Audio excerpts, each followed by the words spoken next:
श्री स्वामी समर्थ. स्वामींच्या सेवेकऱ्यांनो, श्री स्वामी समर्थ नाम स्मरण करा, आयुष्यच सार्थक होईल. स्वामींचे नाव घेतल्याने काय होतं तर ऐका. जेव्हा आपण श्री स्वामी समर्थ म्हणत असतो तेव्हा जे आता आपल्यासोबत वाईट घटना व्हायची असेल तर ती नाही होत. कारण जेव्हा आपण स्वामीचे नाव घेतो तेव्हा ते संकट आपल्यापासून दूर जाते आणि आपले स्वामी आपल्या जवळ येतात, आपल्या पाठीशी उभे राहतात. म्हणून आपण दिवसात स्वामीचे नाम स्मरण करायला हवे.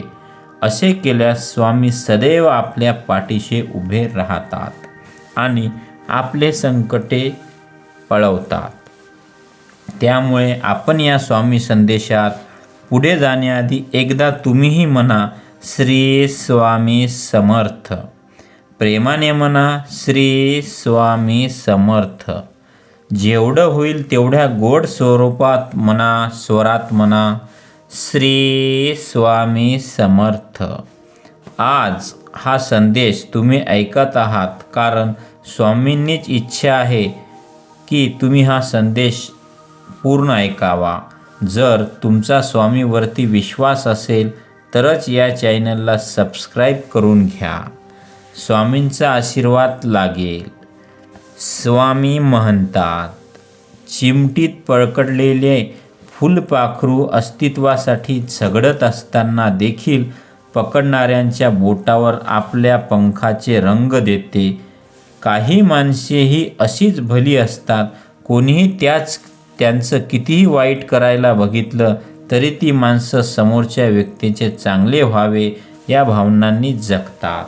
स्वामी त्यांच्या गोड विचारात सांगतात, काम माझं आणि नाव दुसऱ्यांचा हा विचार करून कधीही नाराज होऊ नका. कारण तूप आणि कापूस युगानुयुगे एकत्र जळत आहेत, परंतु लोक मात्र दिवा जळत आहे असंच म्हणतात.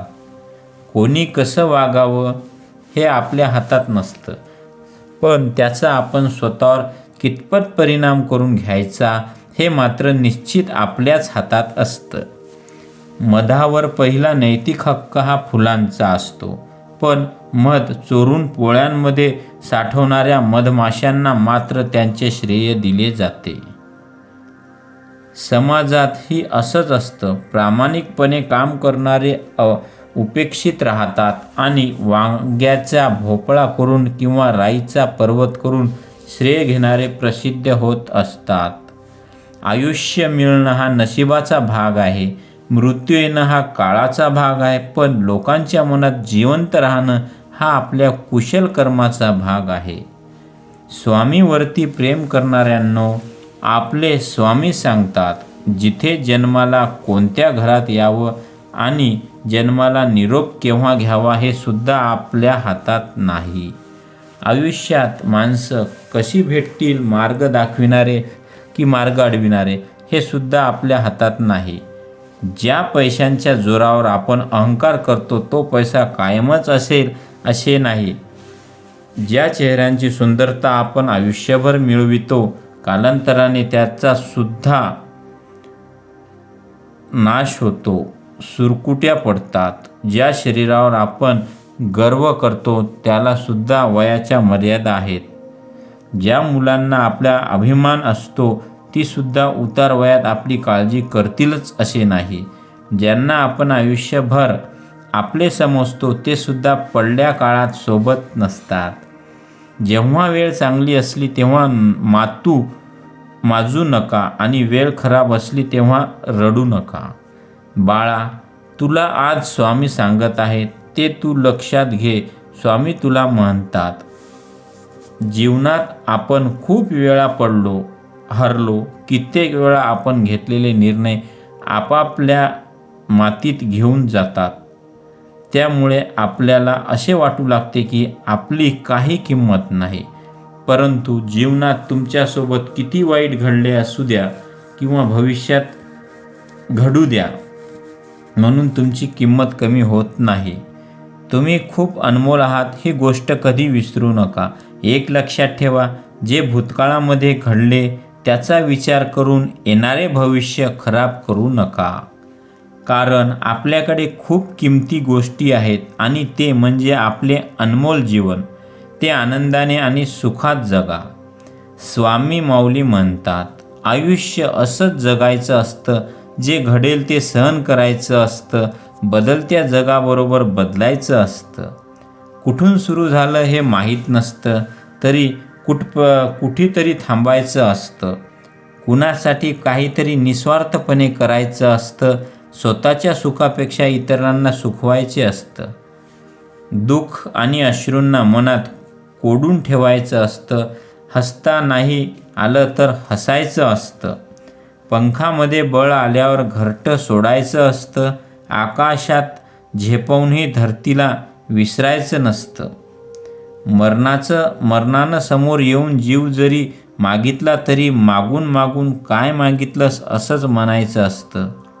इच्छा असो वा नसो जन्मभर वाकायचं असतं, पण जग सोडताना मात्र समाधानानं जायचं असतं.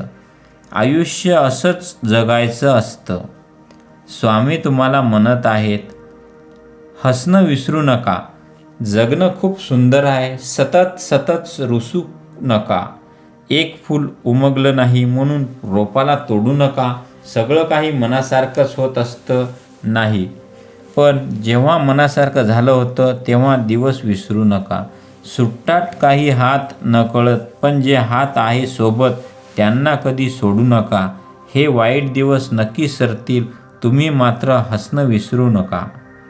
स्वामी म्हणतात, जो इतरांना संपविण्याचा तयारी करतो तो स्वतःला वाचवण्यात कमी पडतो आणि जो दुसऱ्याला वाचवण्याचा प्रामाणिक प्रयत्न करतो तो स्वतः कधीच संपत नाही. हीच नियती आहे. माणसाला दुसऱ्याची वाट लावता लावता स्वतःची वाट केव्हा लागते हे कळतसुद्धा नाही. म्हणून दुसऱ्यांची वाट लावण्यापेक्षा स्वतः चांगल्या वाटेला लागा. कोणाची वाट लावण्यापेक्षा वाट दाखवण्याचे कार्य करा. माणसाचा दर्जा हा जात आणि मिळकतीवरून ठरत नसतो, तो विचारांवरून ठरत असतो. धर्म कोणताही असो, चांगला माणूस बना, कारण शेवटी हिशोब कर्माचा होतो, धर्माचा नाही. प्रत्येक माणसाची जीवनातल्या संघर्षाची एक कथा असते. ती त्याला तळमळीने कुणाला तरी सांगायची असते. कधी ती शारीरिक कष्टाची तर कधी मानसिक धैर्याची असते. कधी आलेल्या पैशाच्या अडचणीची तर कधी विनाकारण आलेल्या पाठीशी लागलेल्या संकटाची असते. हे सगळं ऐकायला आणि सहानुभूती दाखवायला कुणी मिळालं हे नशीबच नाही, तर ही सगळी कथा आणि त्यामागची व्यथा ऐकायला त्याला देव हा एकच पर्याय दिसतो. म्हणून तो मंदिरात जातो. कोण मंदिरात जातो? ते सही सलामत सगळ्या संकटातून बाहेर पडल्याबद्दल देवाचे आभार मानायला. कुणाला त्याने केलेल्या कष्टाबद्दल बोलायला सांगितले तर समोरच्याला कंटाळा येईल एवढं बोलेल, पण ते कंटाळवाण असलं तरी खरं असतं. प्रत्येकाच्या कथा आणि व्यथा असतात. स्वामी एक छोटीशी कथा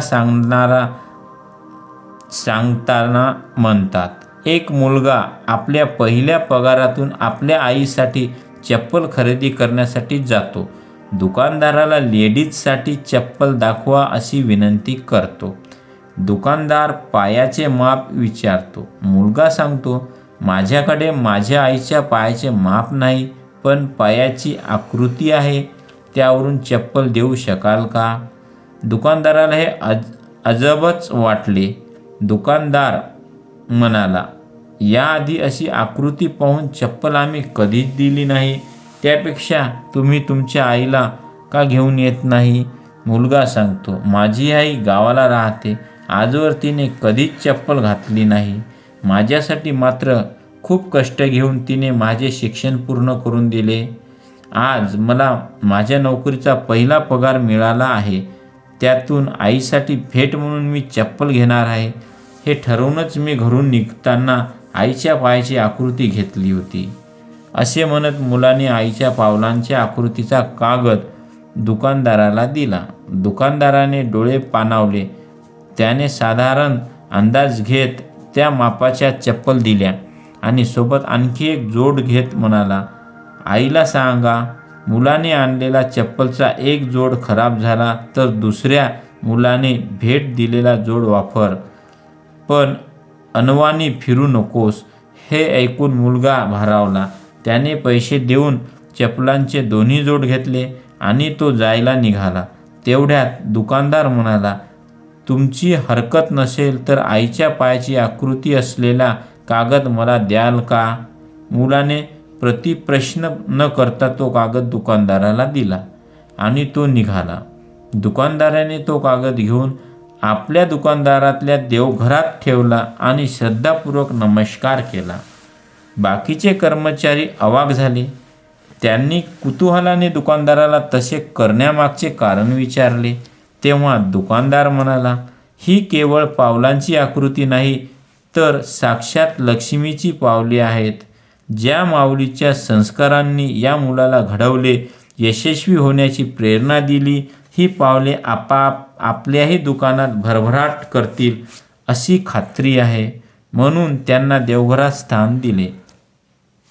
अशा रीतीने प्रत्येकाने जर आपल्या आईची किंमत ओळखली आणि तिचा योग्य सन्मान केला तर खऱ्या अर्थाने परमेश्वराची सेवा होईल. श्री स्वामी समर्थ.